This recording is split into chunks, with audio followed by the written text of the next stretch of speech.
ಪ್ರೀತಿಯ ವಿದ್ಯಾರ್ಥಿಗಳೇ, PUC ದ್ವಿತೀಯ ವರ್ಷದ ಅರ್ಥಶಾಸ್ತ್ರ ಇದರಲ್ಲಿ ಸೂಕ್ಷ್ಮ ಅರ್ಥಶಾಸ್ತ್ರ ಪರಿಚಯ ಭಾಗ 1. ಈ ಒಂದು ಭಾಗದಲ್ಲಿ ವಾರ್ಷಿಕ ಪರೀಕ್ಷೆಗೆ ಬರ್ತಕ್ಕಂಥ ಅತ್ಯಂತ ಮಹತ್ವವಾದ ಬೆಟ್ಟಸ್ಥಳಗಳು ಇವು ಆಗಿರ್ತಾವೆ. ಹಾಗಾಗಿ ಇವುಗಳನ್ನು ನೀವು ಸರಿಯಾಗಿ ಓದಿಕೊಳ್ಳಿ.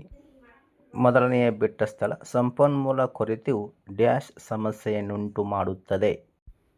ಇದಕ್ಕೆ ಸರಿಯಾಗಿ ಹೊಂದುವಂಥ ಬೆಟ್ಟಸ್ಥಳ ಆಯ್ಕೆಯ ಸಮಸ್ಯೆಯನ್ನುಂಟು ಮಾಡುತ್ತದೆ.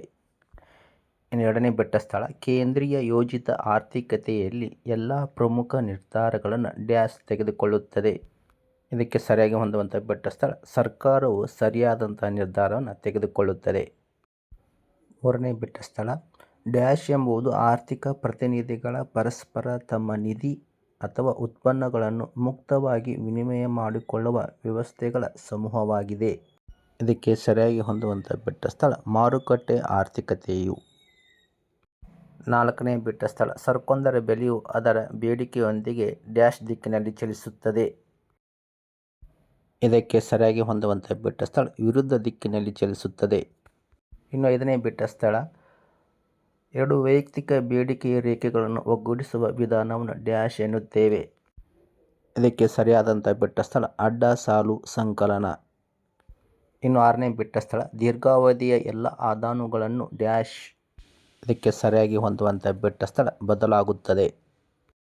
ಏಳನೇ ಬೆಟ್ಟಸ್ಥಳ, ಬದಲಾಗುವ ಪ್ರತಿ ಘಟಕದ ಆದಾನದ ಉತ್ಪನ್ನವನ್ನು ಡ್ಯಾಶ್ ಎಂದು ವ್ಯಾಖ್ಯಾನಿಸಲಾಗಿದೆ. ಸರಿಯಾದಂಥ ಬೆಟ್ಟಸ್ಥಳ ಸಮ ಉತ್ಪನ್ನ ಎಂದು ವ್ಯಾಖ್ಯಾನಿಸಲಾಗಿದೆ. ಎಂಟನೇ ಬೆಟ್ಟಸ್ಥಳ, ಸೀಮಾಂತ ಉತ್ಪನ್ನ ಮತ್ತು ಸರಾಸರಿ ಉತ್ಪನ್ನ ರೇಖೆಗಳೆರಡೂ ಡ್ಯಾಶ್ ಆಕಾರದಲ್ಲಿದೆ. ಸರಿಯಾದ ಬೆಟ್ಟಸ್ಥಳ ತಲೆ ಕೆಳಗಾದ ಯು ಆಕಾರದಲ್ಲಿರುತ್ತದೆ. ಒಂಬತ್ತನೇ ಬೆಟ್ಟಸ್ಥಳ, ABC ರೇಖೆಯು ಡ್ಯಾಶ್ ಬಿಂದುವಿನಲ್ಲಿ, SMC ರೇಖೆಯು ABC ರೇಖೆಯನ್ನು ಕೆಳಗಿನಿಂದ ಛೇದಿಸುತ್ತದೆ. ಇದಕ್ಕೆ ಸರಿಯಾದ ಬೆಟ್ಟಸ್ಥಳ ಕನಿಷ್ಠ ಬಿಂದುವಿನಲ್ಲಿ. ಹತ್ತನೇ ಬೆಟ್ಟಸ್ಥಳ, ಬಯಕೆಗಳನ್ನು ತೃಪ್ತಿಪಡಿಸುವ ಸರಕಿನ ಸಾಮರ್ಥ್ಯ ಡ್ಯಾಶ್. ಸರಿಯಾದ ಬೆಟ್ಟಸ್ಥಳ ತುಷ್ಟಿ ಗುಣ. 11ನೇ ಬೆಟ್ಟಸ್ಥಳ, ಎರಡು ಔದಾಸೀನ್ಯ ವಕ್ರರೇಖೆಗಳು ಎಂದಿಗೂ ಪರಸ್ಪರ ಡ್ಯಾಶ್. ಸರಿಯಾದ ಬೆಟ್ಟಸ್ಥಳ ಛೇದಿಸುವುದಿಲ್ಲ. 12ನೇ ಬೆಟ್ಟಸ್ಥಳ, ಆದಾಯ ಹೆಚ್ಚಾದಂತೆ ಸಾಮಾನ್ಯ ಸರಕುಗಳ ಬೇಡಿಕೆಯ ರೇಖೆಯು ಡ್ಯಾಶ್ ಭಾಗಕ್ಕೆ ಪಲ್ಲಟಗೊಳ್ಳುತ್ತದೆ. ಸರಿಯಾದ ಬೆಟ್ಟಸ್ಥಳ ಬಲ ಭಾಗಕ್ಕೆ ಪಲ್ಲಟಗೊಳ್ಳುತ್ತದೆ. 13ನೇ ಬೆಟ್ಟಸ್ಥಳ, ಸರಕೊಂದರ ಬೇಡಿಕೆಯು ಅದರ ಬೆಲೆಯೊಂದಿಗೆ ಡ್ಯಾಶ್ ದಿಕ್ಕಿನಲ್ಲಿ ಚಲಿಸುತ್ತದೆ. ಸರಿಯಾದ ಬೆಟ್ಟಸ್ಥಳ ವಿರುದ್ಧ ದಿಕ್ಕಿನಲ್ಲಿ. 14ನೇ ಬೆಟ್ಟಸ್ಥಳ, ಬೆಲೆ ಪಡೆಯುವ ವರ್ತನೆಯು ಡ್ಯಾಶ್ ಮಾರುಕಟ್ಟೆಯ ಒಂದು ವಿಭಿನ್ನ ಗುಣಲಕ್ಷಣವಾಗಿದೆ. ಸರಿಯಾದಂಥ ಬೆಟ್ಟಸ್ಥಳ ಪರಿಪೂರ್ಣ ಪೈಪೋಟಿ.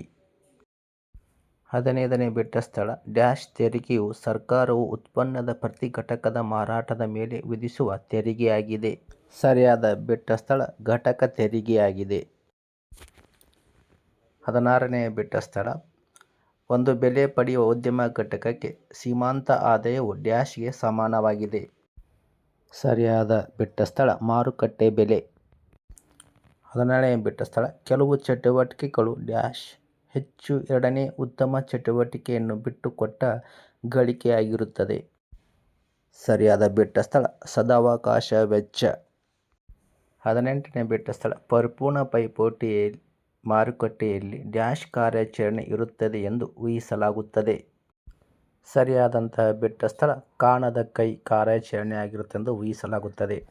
19ನೇ ಬೆಟ್ಟಸ್ಥಳ, ಬೇಡಿಕೆ ಮತ್ತು ಪೂರೈಕೆಯ ರೇಖೆಗಳು ಎರಡು ಬಲಕ್ಕೆ ಪಲ್ಲಟಗೊಳ್ಳುವುದರಿಂದ ಸಮತೋಲನ ಬೆಲೆ ಡ್ಯಾಶ್ ಆಗಿರುತ್ತದೆ.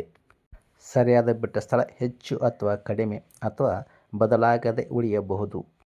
20ನೇ ಬೆಟ್ಟಸ್ಥಳ, ಶ್ರಮದ ಮಾರುಕಟ್ಟೆಯಲ್ಲಿ ಡ್ಯಾಶ್ ಶ್ರಮದ ಪೂರೈಕೆದಾರರಾಗಿರುತ್ತಾರೆ. ಸರಿಯಾದ ಬೆಟ್ಟಸ್ಥಳ ಕಾರ್ಮಿಕರು.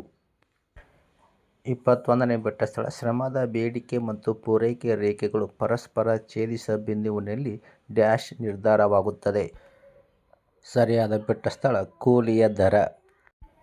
22ನೇ ಬೆಟ್ಟಸ್ಥಳ, ಪೂರೈಕೆಯ ರೇಖೆಯು ಎಡಕ್ಕೆ ಮತ್ತು ಬೇಡಿಕೆಯ ರೇಖೆಯು ಬಲಕ್ಕೂ ಪಲ್ಲಟಗೊಂಡರೆ ಸಮತೋಲನ ಬೆಲೆ ಡ್ಯಾಶ್ ಆಗುತ್ತದೆ. ಸರಿಯಾದ ಬೆಟ್ಟಸ್ಥಳ ಹೆಚ್ಚಾಗುತ್ತದೆ.